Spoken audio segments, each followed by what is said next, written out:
ଆଇନ ମନ୍ତ୍ରୀ ପୃଥ୍ୱୀରାଜ ହରିଚନ୍ଦନ ସହିତ ମୁଁ ବାରମ୍ବାର ଆଲୋଚନା କରିଛି।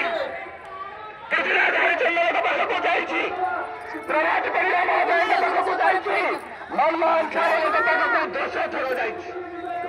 ପ୍ରତିଶ୍ରୁତି ଦେଇଥିଲେ 25 ତାରିଖ ପରେ ଆମର ସାଂଗଠନିକ ନିର୍ବାଚନ ଅଛି।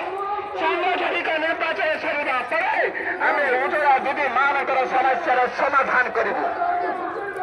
ବନ୍ଧୁଗଣ, ଆଉ କାହାକୁ ଠକିବା ପାଇଁ ତମ ପାଖରେ କଣ ନଥିଲା?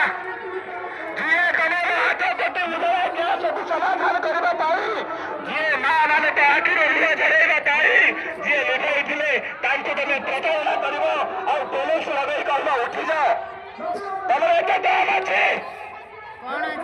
ନିର୍ବାଚନ ଆଗବରରେ ଖସୁଛି, ସ୍ୱଚ୍ଛ ଇନ୍ଧନ ମାହାକୁ ସମ୍ମାନ ମଝିବରରେ ଖସୁଛି, ତଳବରଟା ମାନେ କରୁଛି ମୋ ଦିନ କାଳ ଆସୁଛି। ବନ୍ଧୁଗଣ, ଦିନ 12 ଘଣ୍ଟା, ରାତି 12 ଘଣ୍ଟା, ସକାଳ ହେଲେ ସୂର୍ଯ୍ୟ ଉଦୟ ହେବେ, ସନ୍ଧ୍ୟା ହେଲେ ସୂର୍ଯ୍ୟ